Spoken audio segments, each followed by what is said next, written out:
하나님이 우리에게 주신 선물 가운데 아주 소중한 것이 있죠. 그것은 바로 양심입니다. 양심은 선과 악을 구별하는 하나님이 주신 도덕적 의식을 얘기하죠. 유아기 때 이 양심이 형성되는데 이것이 과연 신앙과 어떤 관계가 있는지 우리가 살펴보겠습니다.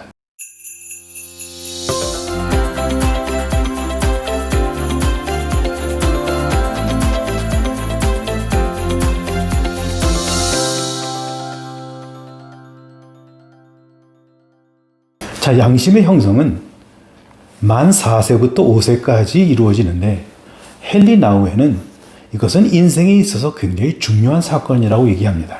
왜냐하면 부모에게서 자신에게로 옮겨가는 단계다.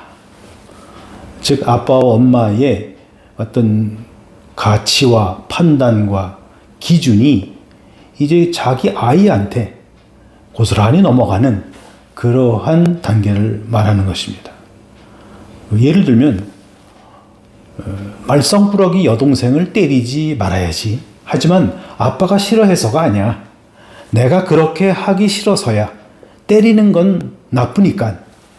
그렇죠. 이제 모든 가치의 기준이 외부에 있었어요.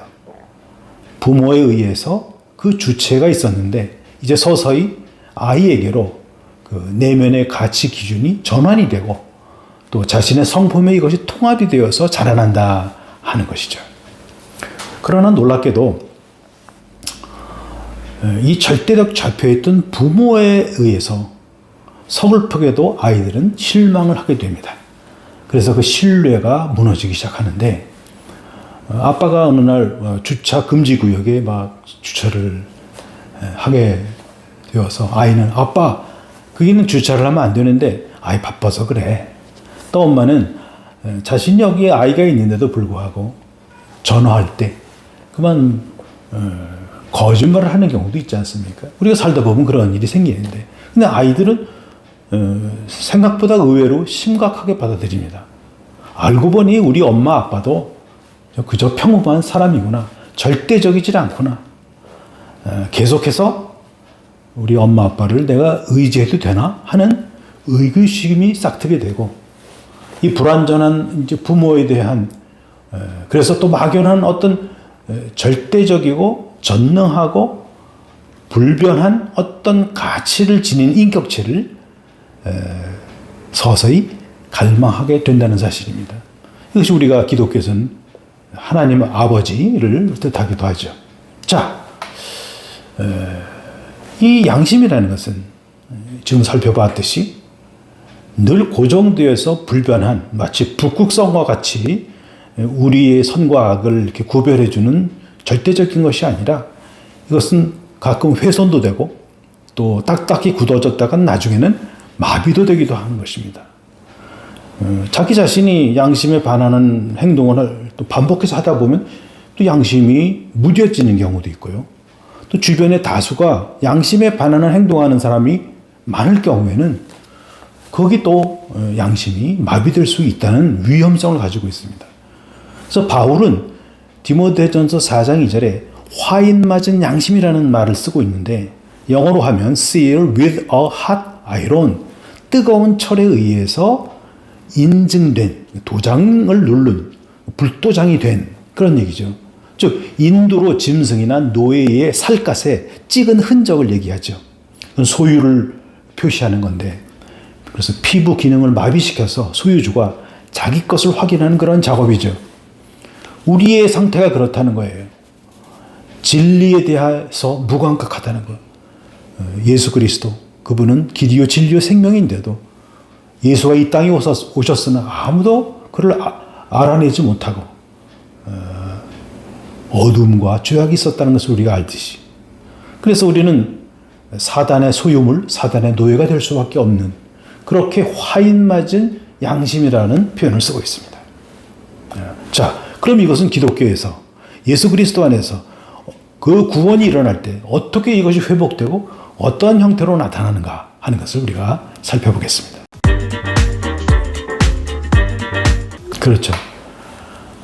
이 우리 쪽에서 훼손되고 또 점점 마비가 되어가는 이런 양심을 가지고는 이 세상을 살아가는데 또 이 세상과 함께 상실한 상태로 그래서 떠밀려 갈 수밖에 없는 그런 상태입니다. 갈라디아서 6장 17절 보게 되면 놀라운 표현을 합니다. 바울은 자기 자신의 몸에 예수의 흔적을 지녔다고 얘기합니다. 이 얘기는 뭡니까? 이 흔적은 아까 얘기한 화인 맞은 거와 같은 말입니다. 예수의 실, 그 마크가 찍혔다는 거예요.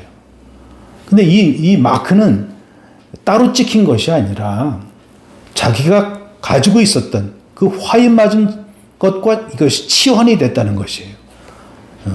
바울은 예수 그리스도를 늘 핍박했었고 하나님을 대적했던 사람입니다. 그 평생 양심의 가책을 지니고 살았던 자고 스데반이 죽을 때 그가 최종적으로 승인한 자입니다. 그는 그것을 잊을 수가 없는 것이죠. 예수를 믿으면 이런 것이 몽땅 다 깨끗이 씻어지는 것이 아니라 이것이 알알이 살아서 예수 그리스도의 십자가 앞에 끌고 나오게 합니다. 그래서 자기 자신이 얼마나 죄악되었고 얼마나 부족하고 얼마나 은혜를 구해야 된다는 것을 이러한 화인 맞은 이런 상태를 가지고 직시하는 가운데서 하나님의 은혜가 채워지고 하나님의 선하심과 인자하심이 거기에 담긴다는 사실입니다. 그래서 그리스도 예수 안에서 새로운 피조물이라 이전 것은 지나가고 새 것이 되었다고 하는 것은 바로 이렇게 과거의 자기의 상처와 화인 맞은 이런 흠집들이 다 모여서 이제 예수의 흔적으로서 이것이 바뀌게 되더라는 것이에요.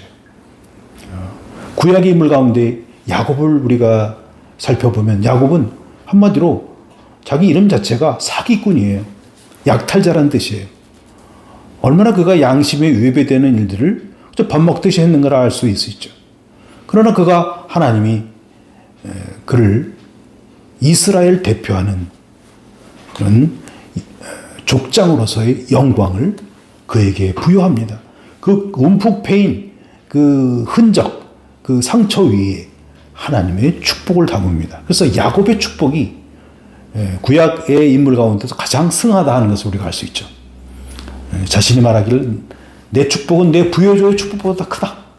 아브라함과 이삭보다 자기 축복이 더 크다고 얘기합니다. 매우 외람된 얘기가 같지만 그것은 너무 사실적인 얘기죠.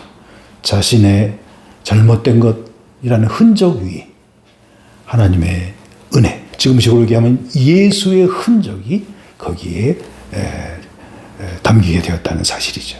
그래서 우리가 과거에도 살펴봤습니다만 이 상처라는 하는 것은 하나님의 지문이 되는 그러한 역사가 일어나고 우리의 많은 스크래치, 금이 가고 찢겨진 이러한 내면의 모습들이 하나님께서는 우리 박영수 목사님의 표현에 의하면 이것을 잘 펴서 하나님은 오선지를 만들어서 아름다운 음악을 우리에게 선사한다 하는 표현을 쓰기도 합니다. 여러분, 그랜드 캐년이 대홍수가 나서 지표가 갈라진 거 아닙니까? 굉장히 큰 상처죠. 그러나 지금은 아름다운 관광 명소가 됐듯이 하나님은 우리의 생을 그렇게 바꾸실 것입니다. 예수 그리스도 안에서의 승리와 영광은 바로 이렇게 변화가 되고 반전이 일어난다는 사실입니다. 이러한 축복이 여러분에 넘치시길 바랍니다.